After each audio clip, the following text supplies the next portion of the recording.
네, 안녕하십니까. 오늘도 일상기도회를 통해서 함께 한 주를 시작하기 원합니다. 오늘 우리가 함께 나눌 말씀은 고린도전서 9장 24절에서 10장 13절까지의 본문입니다. 우리가 주말 동안 지나오면서 고린도전서 8장 1절부터 9장 23절까지의 본문이 지나왔는데 그 본문에서는 우리가 잘 아는 음식 문제에 대한 기록이 있습니다. 바울은 우상에게 바쳐진 음식의 문제를 다루면서 이것이 옳고 그름의 문제라기보다 사랑의 문제라는 것을 이야기했습니다.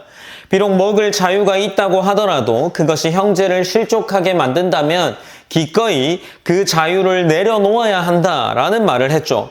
이어서 바울은 자신의 사도적 권리 역시 복음에 방해가 되지 않도록 하기 위해 사용하지 않았음을 설명합니다. 그는 복음 전파에 방해가 되지 않도록 자신의 권리를 포기했고 여러 사람을 얻기 위해서 자신이 종과 같이 된 것처럼 살았다는 것을 기록하고 있습니다.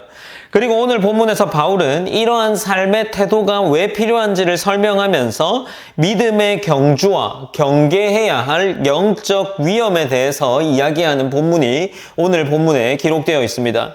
본문의 서두인 9장 24절에서 27절까지는 바울이 운동 경기의 비유를 통해서 신앙생활을 설명하고 있습니다.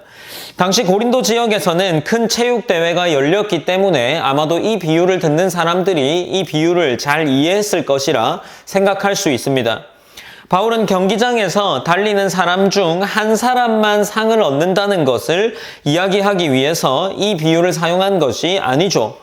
하나의 상을 받도록 이같이 다름질하는 것을 볼 때 이것을 얻기 위해 최선을 다하는 것처럼 성도들 또한 이것을 얻는 사람처럼 최선을 다해 살아야 한다. 곧 분명한 목표를 가지고 살아야 한다는 것을 이야기하고 있는 겁니다. 특별히 본문 25절에서는 이렇게 기록하고 있는데 9장 25절입니다. 이기기를 다투는 자마다 모든 일에 절제하나니 그들은 썩을 승리자의 관을 얻고자 하되 우리는 썩지 아니할 것을 얻고자 하노라 라고 기록합니다.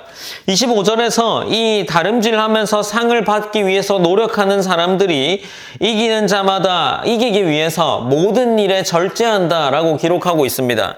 우리가 어떤 한 기록을 보면 이 시합에 나가기 위해서 약 10개월 전부터 합숙하여 훈련하고 자신의 쾌락을 참고 금욕하며 이 욕망을 절제하며 이 경기를 준비한다라고 하는 기록이 있습니다. 그러니 어떻습니까? 근데 그들이 받고자 하는 것이 무엇입니까? 썩을 승리자의 관이라고 이야기합니다. 그러니까 썩을 승리자의 관을 받고자 하기 위해 그러한 최선의 노력을 다하는데 세상의 사람들도 이런 목표를 가지고 훈련한다면 하나님 나라를 바라보는 성도는 더욱더 분명한 목표를 가지고 그 훈련과 신앙에 임해야 한다라는 것을 바울이 이야기하고 있죠. 그러면서 바울은 무엇이라 합니까? 우리는 썩지 아니할 것을 얻고자 하노라 라고 기록을 해 내려가는 겁니다. 그리고 26절로 27절 말씀해 보면 바울은 자신을 예로 들어서 이야기하는데 그는 허공을 치는 사람처럼 살지 않고 자신의 몸을 쳐 복종하게 한다라고 말을 합니다.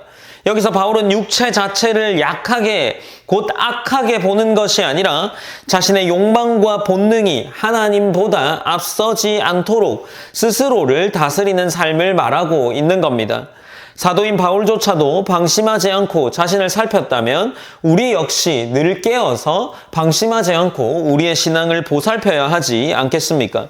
이어지는 10장 1절로 5절 본문에서 바울은 갑자기 이스라엘 백성의 이야기를 꺼냅니다. 출애굽에서 이스라엘은 모두 구름 아래에 있었고 모두 바다를 지나갔습니다. 그리고 모두 같은 신령한 음식을 먹고 신령한 음료를 마셨죠. 다시 말해 어떻습니까? 그들은 하나님의 은혜를 경험한 사람이었습니다. 그러므로 5절은 매우 무거운 말씀을 기록하면서 이야기를 이어나가는데 10장 5절 본문입니다. 그러나 그들의 다수를 하나님이 기뻐하지 아니하셨으므로 그들이 광야에서 멸망을 받았느니라 라고 기록을 하고 있습니다. 하나님의 은혜를 경험했다고 해서 자동으로 하나님을 기쁘시게 하는 삶을 사는 것이 아니라는 것을 바울이 이야기하며 기록을 내려가죠. 그리고 6절로 10절 본문에서는 바울은 이스라엘이 실패했던 이유에 대해서 나열하는데 문제는 무엇이었습니까? 그들은 악한 것을 탐했습니다. 그들은 우상 숭배에 빠졌고 음행했고 하나님을 시험했습니다. 원망했습니다. 문제는 그들이 하나님을 몰랐다는 것보다 오히려 하나님을 경험한 상태였음에도 불구하고 하나님보다 자신의 욕망이 앞서서 하나님을 원망하며 또 하나님께 호소하며 나아갔던 자들이었습니다. 본문에서 반복적으로 등장하는 것은 욕망과 불평이라고 할 수 있겠죠. 하나님께서 만나를 주셨음에도 불구하고 그들은 더 좋은 것을 원했습니다. 하나님께서 인도하셨음에도 불구하고 자신의 방식대로 되지 않자 원망했습니다. 결국 그들의 문제는 환경이 아니라 하나님을 신뢰하지 못하는 마음이었습니다. 본문 11절에서는 이렇게 이어지는데 그들에게 일어난 이런 일은 본보기가 되고 또한 말세를 만난 우리를 깨우치기 위하여 기록되었느니라 라고 기록을 하고 있습니다.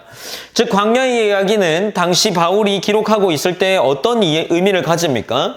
과거의 역사가 아니라 오늘 살아가는 성도들에게 주시는 경고다라는 겁니다. 그리고 바울은 12절에서 그런즉 선줄로 생각하는 자는 넘어질까 조심하라 라고 기록을 이어나가죠. 고린도 교회는 어떤 교회였다 이야기했습니까? 자신들이 지식이 많고 은사도 많고 부도 축적한 자들이었습니다. 그런 자들에게 선줄로 스스로 생각할 수 있기에 넘어질까 조심하라 라는 권면을 주고 있는 거죠. 바울은 바로 그런 자신감과 교만이 가장 위험할 수 있음을 경고하고 있는 겁니다. 신앙의 가장 큰 위기는 연약함보다 교만이라 할 수 있겠죠. 마지막으로 13절에서 바울은 위로를 전하는데 사람이 감당할 시험 밖에는 너희가 당한 것이 없나니 오직 하나님은 미쁘사 너희가 감당하지 못할 시험 당함을 허락하지 아니하시고 시험 당할 즈음에 또한 피할 길을 내사 너희로 능히 감당하게 하시느니라 라고 기록을 이어나가고 있습니다. 어떻습니까? 시험이 없어진다는 뜻이 아니라 하나님께서 우리를 그대로 버려두지 않는다라는 것이죠. 우리가 이런 본문을 볼 때 우리에게 시험이 있다면 이것은 우리가 능히 이 시험을 감당할 만한 하나님의 힘을 가지고 있다라는 것으로 해석할 수도 있겠습니다. 그러나 우리는 어떻습니까? 우리는 피할 길을 하나님이 내어주시기를 기대하기보다 우리 스스로가 그 피할 길을 만들어내려고 노력하기도 하고 우리 스스로가 너무나도 쉽게 포기하고 무너지는 경우가 많이 있지 않을까 싶습니다. 그러나 우리가 기억해야 할 것은 무엇입니까? 앞선 본문 9장 24절에서 27절까지에 등장하는 본문처럼 한 사람이 신앙생활을 할 때 다름질하여서 썩어질 상을 얻기 위해서 노력하는 것처럼 우리는 썩지 않는 상을 받기에 우리는 그것보다 더 분명한 목표로 살아가야 한다는 것을 기억해야 합니다. 그리고 우리가 그 길에서 경계해야 할 것은 외부의 어려움만이 아니라 우리 안에 있는 욕망과 교만입니다. 우리의 삶이 이 이스라엘 백성들과 마찬가지라는 것을 기억했으면 합니다. 우리는 예배를 드리고 말씀을 듣고 신앙생활을 하고 있습니다. 그러나 이스라엘 백성들처럼 하나님을 은혜를 경험하면서도 하나님보다 여전히 다른 것들을 추구하고 있지 않습니까? 그래서 하나님은 오늘도 우리에게 오늘 본문을 통해 깨어 있어야 한다라고 말하면서 우리가 넘어질까 조심하라라는 권면을 주고 있습니다. 우리가 만약 넘어져 있다면 그 넘어져 있다는 상태를 아는 것 또한 깨어 있는 것이고 우리가 교만한다는 것을 아는 것 또한 깨어 있음일 겁니다. 우리는 그 가운데에 하나님을 찾아야 하고 우리가 시험 가운데에도 잘 되는 가운데에도 혹은 어려운 상황 가운데에도 신실하신 하나님을 바라보아야 한다라는 것이 오늘 본문이 우리에게 주는 교훈이 아니겠습니까?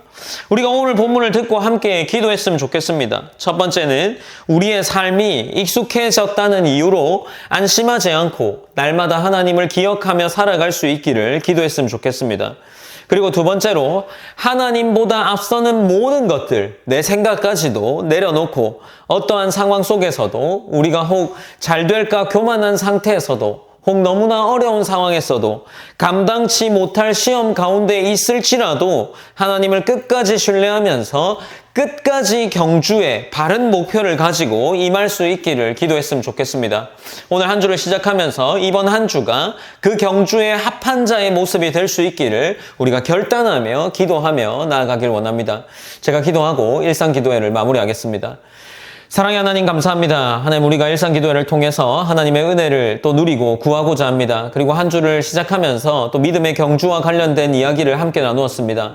하나님 믿음의 경주가 시작되는 또 한 주 속에서 하나님께 믿음을 저버리지 않는 자가 되게 하시고 하나님이 주시는 힘과 또 능력 안에서 하나님을 누리며 살아갈 수 있는 귀한 하나님 자녀로서의 한 주가 될 수 있도록 인도하여 주시옵소서. 언제나 하나님을 찬양하게 하시고 또 언제나 우리가 잘 될 때나 혹 교만하지 않게 하시고 우리가 어려울 때 하나님을 저버리고 다른 돌파구를 찾는 것이 아니라 그 모든 상황 속에서 하나님을 신뢰함으로 나아갈 수 있는 귀한 성도가 될 수 있도록 이번 한 주 가운데 하나님의 은혜를 구하며 나아갑니다.